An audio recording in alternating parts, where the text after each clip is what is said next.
Ser procurador da República é ser um agente de transformação social. É defender o interesse público, o direito das minorias e fortalecer a democracia. Pensar, sentir e lutar para a construção de um mundo melhor. É não ter medo de desagradar. Dar voz a quem não tem voz. Acima de tudo, ter amor àquilo que se faz. Ser procurador da República é cumprir e fazer cumprir esse progresso da civilização que é a lei. Sonho de uma sociedade Que é aquele privilégio de participar de um ministério.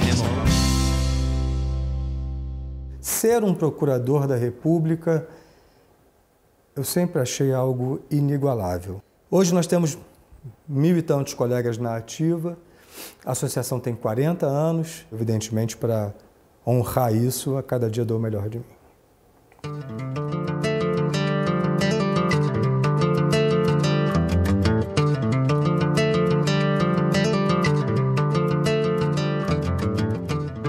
As pessoas que entram, chegam aí, um prédio maravilhoso desse, o pessoal pensa que é fácil.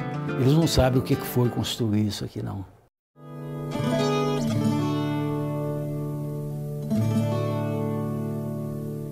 Aí eu estou chegando uma noite lá em casa, né? E aí vejo meu pai reunido com o Francisco Rezec, o Pádua Ribeiro, esses com absoluta certeza. O clima era quase que de clandestinidade. Os procuradores gerais eram pessoas ligadas, sobretudo, à área mais repressora do regime militar. A pessoa podia ir dormir procurador e se acordar já só advogado, né? Ali, ué, o que estão fazendo aqui e tal? Aí fala, papai falou, né? Nós estamos aqui, vamos criar uma associação para defender os interesses dos procuradores da República e tal. De um certo modo, nos surpreendia o fato de que alguém naquela faixa etária, naquela geração de procuradores pré-concursivos, tivesse sido a origem, a matriz da ideia da criação de uma instituição de classe num momento da história do Brasil em que era tão difícil, era tão ousado, era tão atrevido conceber a criação de uma associação de classe dentro da função pública. Nós éramos o quê? Talvez 60 procuradores do total. Você vê que era um negócio muito pequenininho, né?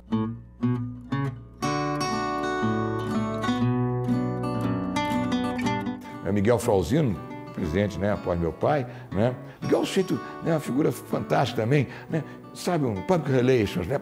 Fala tudo e tal. Ele resolvia as coisas por telefone. Naquela época não havia telefone celular. Aí nós fomos para esse famoso encontro primeiro lá de Teresina, né? Aí descemos de avião. Mal estava saindo ali da pista, aquele desembarque a pé, tinha um orelhão. Aí passa que nem uma flecha por nós, Miguel Frauzino, imediatamente em direção a um telefone. Lançou mão do orelhão, já fez alguma ligação. Como ele usava bigodes, fiz uma vez uma caricatura dele, um bigode ao telefone. Realmente, a cor do telefone era alta. Miguel Frauzino. Grande figura na nossa história, por uma porção de razões. A NPR, a primeira coisa que vem à mente, para mim, é Frauzino. Lá com Miguel Frauzino, logo após meu pai, né, fazermos as reuniões.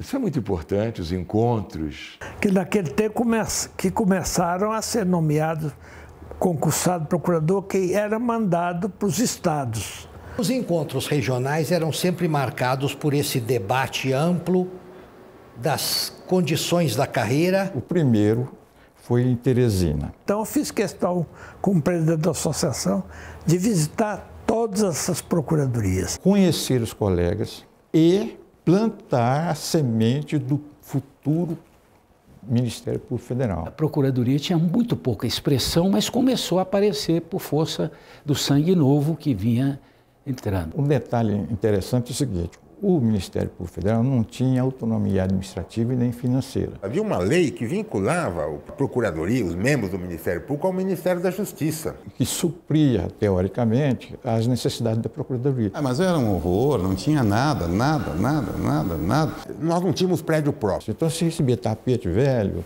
máquina de escrever velho, mesa velha. O Ministério Público Federal era a repartição menos importante do Ministério da Justiça. No terceiro encontro regional, chegou para nós lá um ofício do Procurador-Geral da República, dizendo o seguinte: os procuradores da República... Tinha que dar um parecer favorável à autoridade coatora. É uma lei da mordaça, uma espécie de lei da mordaça. E não cumprimos. E a portaria foi esquecida. Foi um grande problema que a associação enfrentou. É uma história muito interessante para a independência do Ministério Público. Aí começou, né? Foi o primeiro Congresso de Procuradores da República. Em São José dos Campos. Eu acabei levando pela primeira vez o Procurador-Geral da República de Portugal, né? Procuradores da Espanha, professores da Itália, para discutirmos, claro, a instituição um nível mais elevado. Formando os documentos, as propostas já definindo como poderia ser o Ministério Público. Houve um fato que marcou, foi o assassinato do Pedro Jorge. Era um rapaz talentoso. Ele tinha estudado no seminário. O pessoal do seminário adota o nome. Era de irmão Estevão. Estevão foi o primeiro mártir da Igreja Católica. A associação, então, tomou a frente da reação. Foi o primeiro estamento público do Estado brasileiro que se insurgiu contra o regime militar, num contexto específico que era dessa tragédia, né? Foi uma briga interna dentro da Procuradoria. Cobrando do Procurador-Geral, digamos, por não ter tido, ao ver da associação, uma atuação isenta. E uma briga externa, tivemos que descobrir os algozes. Então nós fomos no julgamento, no júri dos assassinos, né? Que foram condenados depois. Foi muito triste para nós, mas foi uma forma de fortalecer a instituição.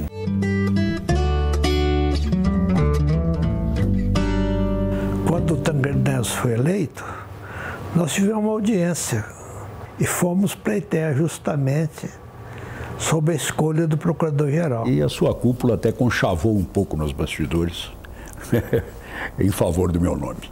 Aí o Pertence um dia me ligou, comunicando que tinha sido escolhido. A chegada do Pertence foi um momento de muito entusiasmo aqui. Nós começamos a trabalhar nessa propositura de ações civis públicas, né? A primeira coisa que Zé Paulo cria, né? Secodide. Cláudio Fonteira fala que isso é nome de remédio. De remédio contra dor de cabeça, né? O nome, veja bem a sigla, Secodide, Secretaria de Coordenação da Defesa dos Direitos Individuais da Pessoa Humana e dos Interesses Indisponíveis. Era tido como exótica a pessoa que quisesse trabalhar com índios. Por quê? Índio. Com trabalhadores sem terra. Já dá um efeito monumental na sociedade. A sociedade que nem sabia que existia Ministério Público entra. Tem um aspecto interessante da Constituinte, é o seguinte: na Constituinte sempre teve dois grupos. Havia aqueles que não aceitavam perder a advocacia da União. Mas às vezes ficava cômico, porque nós entrávamos no gabinete de um deputado fazendo um lobby num sentido, aí nós saímos e entravam eles para fazer no outro sentido, né? Era uma situação muito interessante. E o argumento deles principal é o seguinte: nós vamos perder prestígio. Não interessa prestígio. O prestígio é com a sociedade e não com um grupo detentor do poder. Só em 93, por sinal, quando eu exerci o cargo de Procurador-Geral da República, é que se separou com o advento da lei complementar que criou a Advocacia da União. O Ministério Público é a voz da sociedade perante o Poder Judiciário que jamais pode ser calada, né? Houve um batalhador incansável. Alguns parlamentares brincavam, o próprio Pertence gostava de dizer isso, como cupim de mármore. Quer dizer, ele não arreda, tá entendendo? Porque era alguém que não desistia jamais.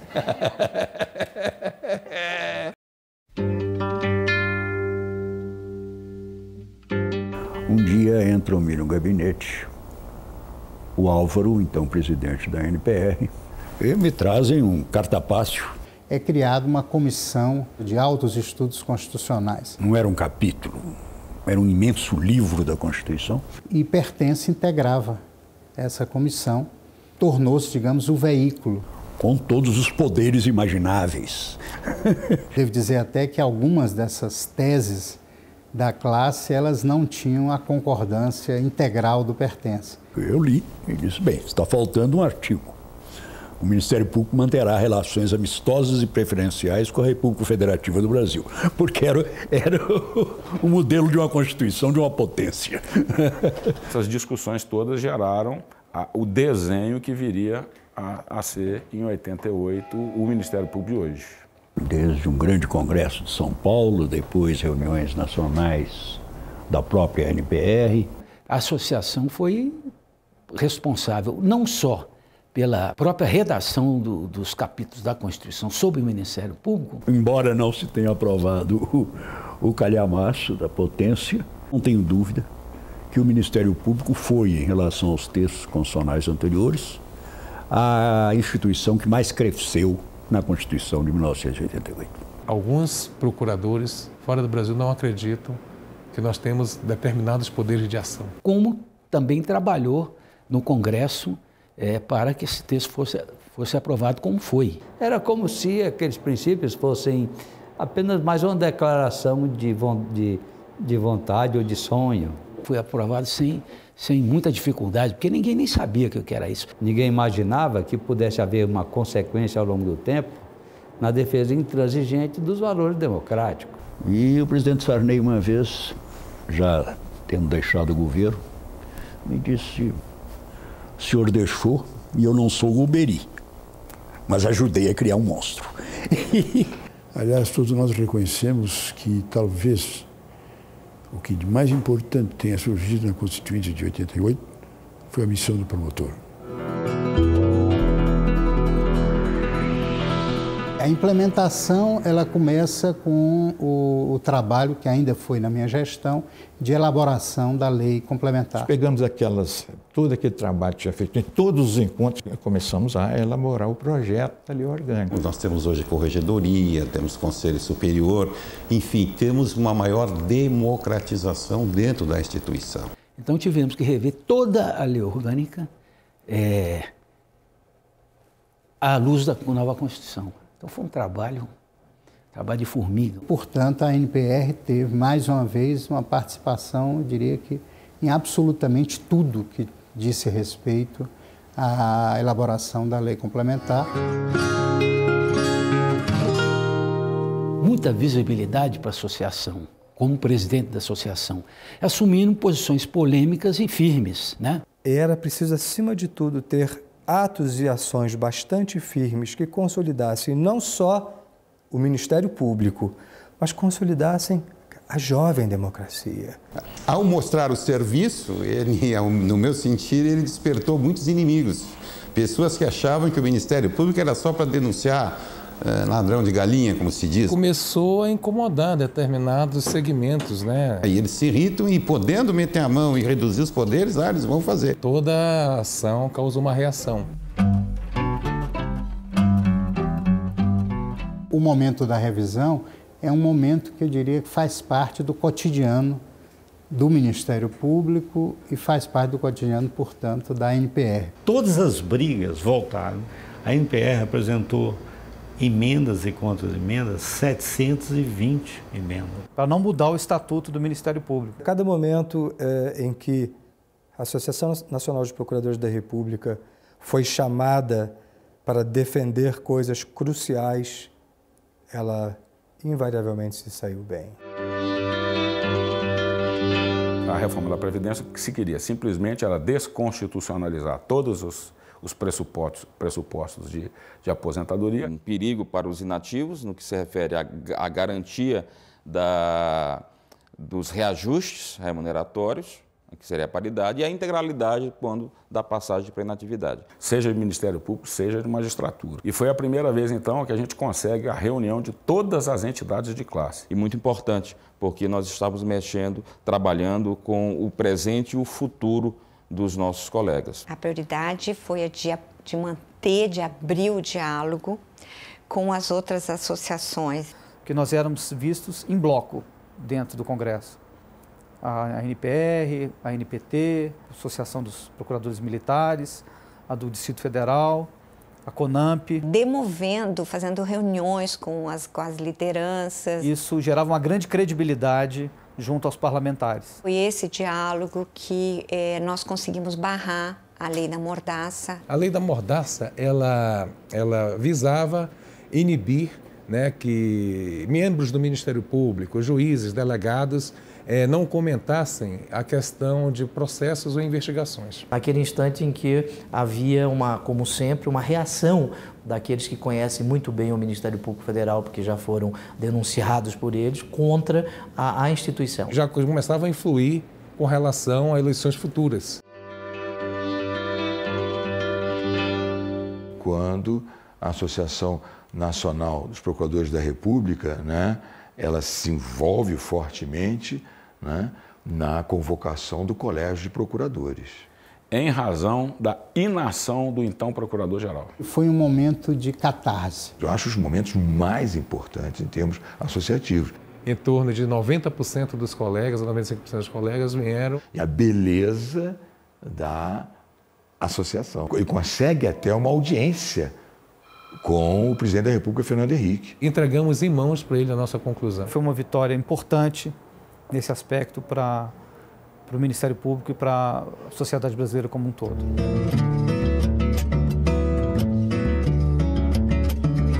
Mas a gente cria um fato histórico, né, que é fato histórico mesmo, não estou aqui tirando onda, não. Desde que eu aqui cheguei, há 31 anos, havia esse sonho de a classe ter uma participação na escolha do Procurador-Geral da República. Ainda na gestão de Carlos Frederico Santos, iniciou o processo de elaboração da lista tríplice. Sem nenhuma base legislativa. O Procurador-Geral da República de dizer que não podia ser feito, que ia processar, isso aqui bem, processa, depois a gente resolve o processo, mas que vai ser. Nós vamos fazer a lista tríplice, vamos fazer a lista tríplice. Encaminhado ao presidente Fernando Henrique, mas aquilo foi absolutamente ignorado. A NPR desenvolveu uma campanha muito forte na mídia, no sentido de apontar a necessidade de um processo de escolha democrático. Houve a insistência e, finalmente, na primeira escolha já que o presidente Lula foi fazer, o presidente acaba acolhendo o Cláudio Fonteles como candidato mais votado na lista tríplice. A escolha foi feita com a interferência direta da classe, para o bem e para o mal. Isso nos torna cada vez mais responsáveis na atuação do Procurador-Geral da República que vier a ser escolhido. A lista é uma conquista, que eu diria, exclusiva da associação. De você eleger na carreira aquilo que a carreira considera as suas melhores lideranças. A reforma do Judiciário não era só do Judiciário, como todos sabemos, era a reforma também do Ministério Público. Que queriam nos diminuir em relação à magistratura federal. E pontos importantes ali estavam em jogo. O próprio Nicolau disse assim, olha, Cláudio, nós não vamos conseguir, espera aí, equiparação com a magistratura, a redação que dê essa equiparação. É aquele jeito do Cláudio, garotinho, Cláudio, você fala, calma, garotinho. Muita coisa me escapava, eu não sabia de detalhes, que ele, como presidente, estava me municiando ali. Pegou o telefone e ligou para o presidente do Supremo à época. Ligo para Jobim. O que faz Nelson Jobim? Ele pega o telefone, liga para a presidência do Senado. O presidente do Supremo não se opõe a essa diretriz de equiparar o Ministério Público à magistratura. No dia seguinte, no Senado, chego eu, todos os demais dirigentes das associações desolados. E eu rindo, né? E eles não estavam entendendo por que eu estava rindo, sorrindo, satisfeito. Qual é a moral da história? Não se pode dormir sossegado. Quando se está na associação, quando se está na NPR, a gente está de plantão em todos os momentos, de manhã, de tarde e de noite. Olha, eu acho que o principal foi o encontro de Blumenau. Naquela época, a nossa Assembleia do Encontro tirou uma deliberação pela criação do Conselho Nacional do Ministério Público. Com muita dificuldade. Coisa que a magistratura era refratária. Então a gente disse, a casa de ferreiro não pode ter espeto de pau. Todo mundo presta conta porque o Ministério Público Judiciário não presta conta. E tem sido instituições relevantes. Houve um trabalho muito forte, muito intenso na configuração do primeiro regimento interno do Conselho Nacional do Ministério Público. E a preocupação da NPR naquele instante era assegurar voz associativa perante o Conselho Nacional. A instituição ganhou em transparência. Com um mecanismo de depuração. Tanto do Judiciário brasileiro quanto do Ministério Público brasileiro. Havia um desgaste muito grande, uma deterioração sensível das relações entre o Ministério Público, o Parlamento e o governo. E nós pavimentamos essa ponte, nós criamos esses canais de comunicação. A associação sempre jogou muito bem esse jogo do tipo, pode deixar que eu converse com o Congresso. Nós devemos ter gastado mais ou menos uns 10 pares de sapato por ano, de tanto caminhar naqueles corredores da Câmara e do Senado, levando as manifestações, as moções, as notas técnicas. Tive o apoio da NPR, recebendo da NPR uma série de opiniões, de notas técnicas. Sempre notas muito bem fundamentadas, muito bem embasadas, que têm sido importantes, né, para qualificar o debate legislativo. Uma série de coisas que fazem parte dos ganhos contemporâneos do ponto de vista jurídico, teve a intensa atuação da Associação Nacional dos Procuradores da República. Porque o Ministério Público surge na Constituição de 88 como uma instituição responsável da garantia dos direitos que vêm dessa Constituição. E por isso mesmo, esse movimento contra o Ministério Público, ele sempre vai existir. Me parece que esse é o grande papel da associação, é não deixar que o que se obteve na Constituição de 88 tenha retrocesso. Há uma necessidade da presença da associação, porque hoje os tempos são duros para com o Ministério Público. E agora, né, quando também há o empenho do Camanho forte, né, para a nossa defesa contra a PEC. É um exemplo também magnífico do que a classe pode fazer quando se une. O que a associação estava defendendo na ampla e vigorosa campanha que fez contra a PEC? Conquistando as ruas. O interesse coletivo estava aí sendo defendido muito mais do que o interesse funcional em chamar à mesa mais trabalho.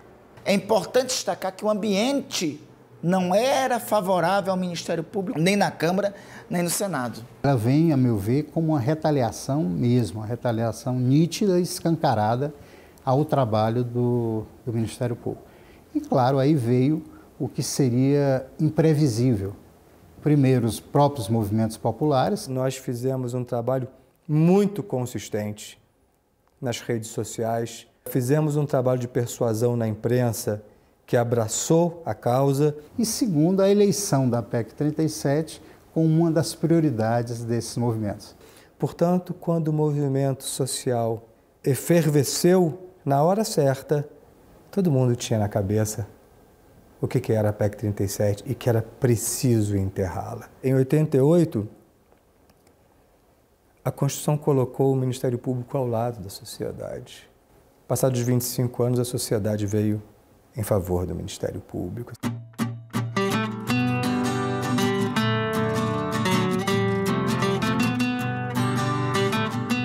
Ser procurador é doar-se. Foi uma experiência muito boa, eu acho que foi um trabalho para a sociedade também gratificante. E que aproveitar os desafios da época, tendo a energia da juventude de quem começa, é um cenário fascinante. Ser procurador da República é renovar os ideais de Ministério Público a cada dia. Ser procurador da República é vivenciar um ideal de vida, dedicando parcela dela à sociedade. É ter o privilégio de participar de uma instituição que combate a impunidade e a corrupção. Ser procurador da República é perseguir todos os dias um sonho. É contribuir definitivamente para o cumprimento da Constituição e a melhoria da democracia no Brasil. Ser procurador da República é fazer o melhor em benefício da sociedade. Ser procuradora da República é lutar diariamente pela cidadania. Defender a sociedade e promover justiça com serenidade e coragem. defender o patrimônio público e combater a corrupção. Continuar valente, destemido e sem descurar nunca o interesse público. Ser do Ministério Público, cumprir a missão de defesa do Estado Democrático de Direito. Promover a transparência pública e a diversidade, colaborando para a realização de impactos sociais positivos e sustentáveis. Conhecer a realidade social, saber exatamente o que a sociedade precisa de atuação e de ações do Ministério Público Federal. Ser idealista acerca de um Brasil melhor. Ser procurador da República é massa.